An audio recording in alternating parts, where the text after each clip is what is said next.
Have you ever been totally obsessed with something, crochet or otherwise, and then just kind of gradually lost a little bit of interest? If you feel like you've fallen out of love with crochet, I've got a few easy steps here to maybe help you fall back in love with crochet by romanticizing the whole idea and really just trying to rejuvenate that love and that excitement that you first felt for crochet when it was new. If that's something you're interested in, I would love it if you would stick around. When I say romanticize crochet, I really just mean like taking the time to slow down and examine it and explore it in a little more detail, create and find ways for you to spark that enjoyment once again. Don't get me wrong, it's entirely possible that crochet might not be for you. Crochet is such an easily accessible hobby. You know, it doesn't cost a lot to get started. You really just need a skein of yarn and a crochet hook and a tutorial. So there are definitely a lot of people who have given it a go, tried it out, and decided it really wasn't for them. And if that's you, this video isn't for you. But if you found that over time you've really enjoyed it, or you have spurts that you do it and then stop and then you go back and stop and go back, then I do think this video is for you. The first thing that you can do to help romanticize and fall back in love with crochet is going to be to organize and go through your yarn. And this is the perfect opportunity to really look at things, whether it's the texture or the color, and just see what sparks interest for you. I think you should separate those yarns that really actually speak to you a little bit. If you have something that does not speak to you, definitely put it aside. Consider rehoming that to someone who could benefit from it, because maybe some of the reason you're not in love with crocheting is because you're not really into the yarns that you have. I should clarify, I am not suggesting that you go out and buy an entirely new yarn stash. Just thought I'd throw that in there. But take a look through your yarn stash and the yarns you have, whether it's an entire room or a closet or a tote or a bag. Look through there and see if any of those yarns, whether it's the color or the texture or the weight of it or anything like that, see which ones speak to you. And what I'd like you to do then is to pull out a few of those, put them in what I call my use first bin.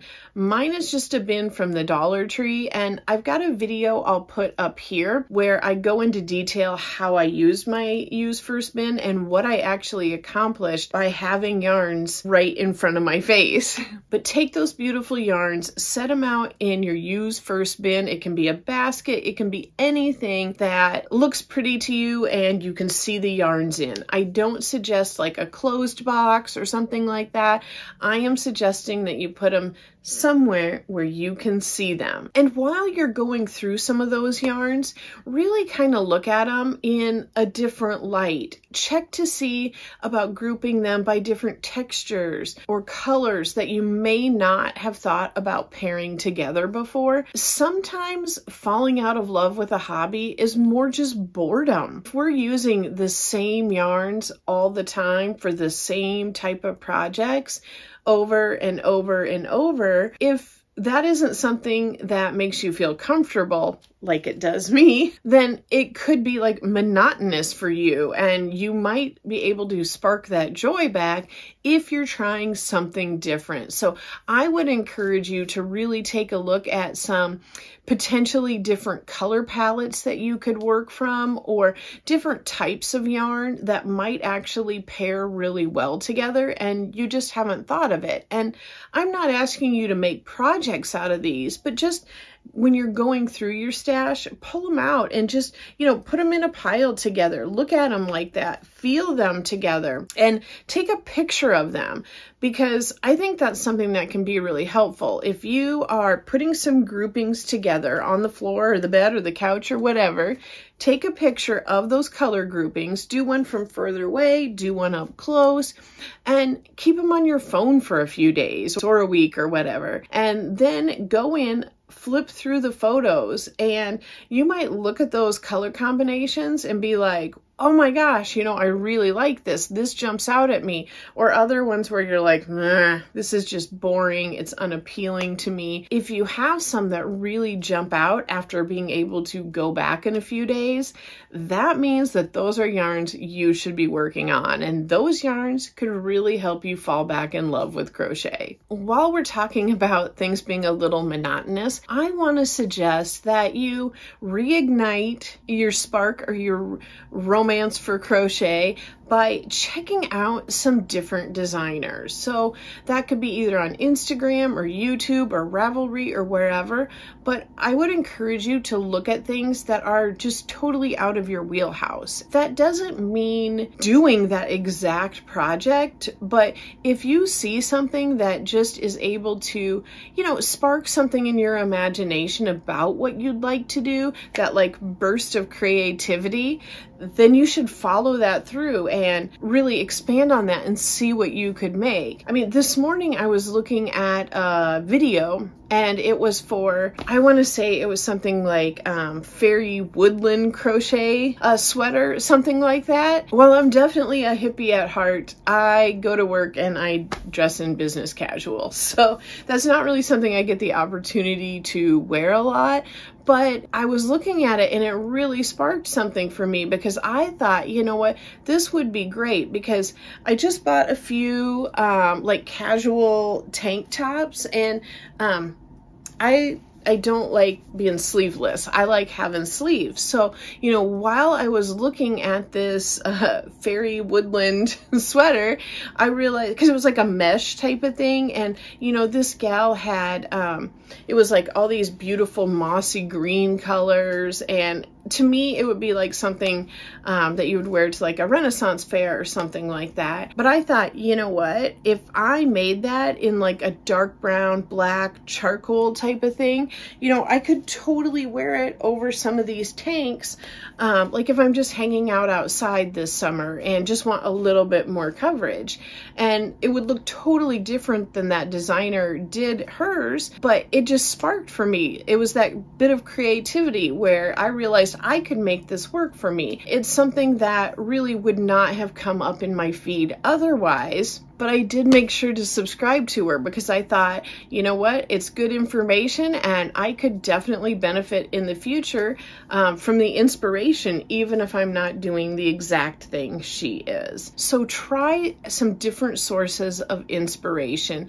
Look at things you wouldn't normally wear or normally make and see if they inspire you to make something different. I'm telling you, that monotony really gets people. If you're a person who has collected patterns either online or downloaded on your computer or like printed out paper patterns, I would encourage you to go back through them. I know I often forget what I've saved on my computer, especially like free patterns that I've downloaded. You aren't quite as invested in it, so I think it's easy to forget what you've got. But I would really encourage you, go through some of those patterns, especially ones that may have been in your stash for years even, and see what's in there and try to remember like why it appealed to you. You know, is it speaking to you again when you see it with fresh eyes? I mean, maybe your techniques have changed. You know, you probably evolved quite a bit. Your skills are probably more advanced than they were. Maybe it was a pattern that you absolutely loved, but didn't have the skills at the time and got kind of burnt out from. It'd be a great time to revisit that, and what a great sense of accomplishment you could have by finishing that pattern that you'd had for so long. Now, this might not work for everyone. It totally depends on where you're living, what stage of life you're in, but I would encourage you to try to make yourself like a little nook that you can go to crochet in, because sometimes the reason we fall out of love with crochet is because it might be so inconvenient or feel very incompatible with our lifestyle. I have a dog and a cat, and they are both maniacs, especially when they're together. So for me, I know I can't really have a nice, fun, cute area downstairs in my house where I can go and crochet. but I can come to this guest room. Most of the time, it's pretty nice and relaxing in here. During the winter time, it's very cold in this room, and I did not find it pleasurable to crochet in here at all. I have a video on my failed temperature blanket, and I will link that up here if you want to see that. But to be honest, that was one contributing factor. There were several factors, but that was one contributing factor to why I believe I failed at my temperature blanket. It was January, it was freezing up here, and it just wasn't fun to come up here. It kind of became a literal pain for me. But if you're able to maybe set, a chair in your bedroom or in your living room or anywhere and have it set up for you where, maybe you have a notions container there easily accessible. Maybe you have an extra lamp set up so you can see, and you could leave, your neck light or magnifiers or anything like that handy in that little nook so that all you have to do is sit down and start crocheting. And if you're a person where you have a little more freedom, like with how much space you have or, pets or kids or anything like that, you could even take it a step further and, decorate that nook in a way that really inspires you. Maybe you could have a candle or something scented there to really improve the atmosphere. You could have a sound machine or have music set up to play something that inspires you, just to make like that whole mood and that whole vibe. But again, I know that one is really going to depend on a lot of other factors. So that one might be at the bottom of my list a little bit as far as what you could do to really fall back in love with crochet. But if you're able to, definitely give it a go. And then the last thing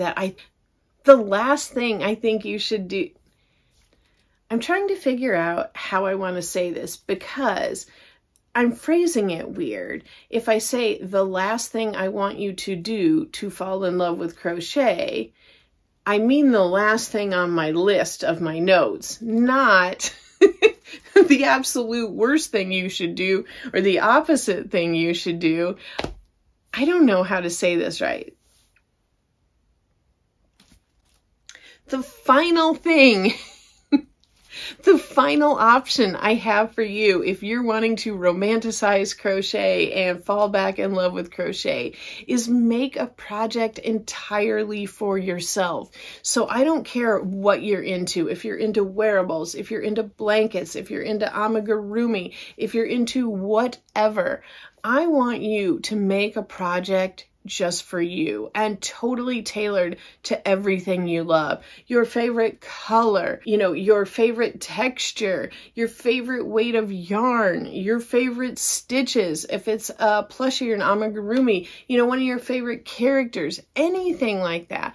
Make a project just for you. Don't be stopping and thinking about how you can make something for others at this point. And there's nothing wrong with that because I love making gifts for other people. I really do. And I love, making things for donation. That is also awesome. But if you're kind of teetering on that fence right now, like, is this something I want to continue or am I done with it? This is going to be a great option to really see whether it ignites your passion or not when you're using all the things you love.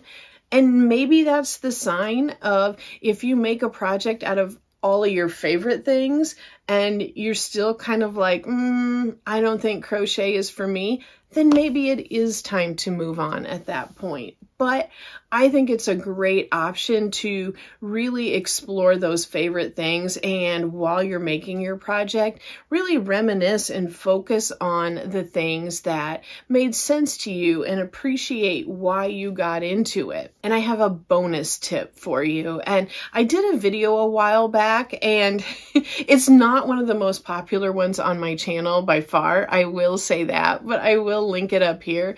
And it's where I made a a whip bag, like a to-go bag out of elements that inspired me. So I chose to make mine out elements that reminded me of Dolly Parton. I chose mine to make mine out of elements that made me think of Dolly Parton.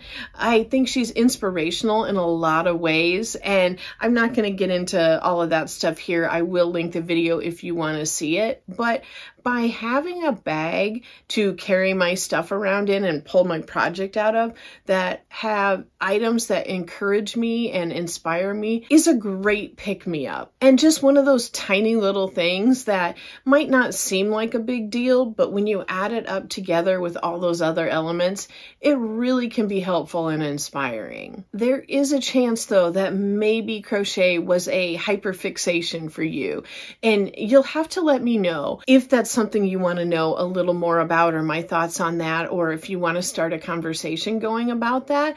My friend Rachel over at the Faded Wildflower Crochet had done a video on hyperfocus. And if you're not familiar with that term, a lot of people, especially if you are more neurodiverse, have what we call hyperfixations, where you get super duper intensely fixated on a certain thing, whether it's a craft or an activity or a show or a color or whatever, and very intense about that thing for a while, and then wake up one day and it is no longer fun, it is no longer interesting, you are no longer getting dopamine from this activity, and it's time to move on.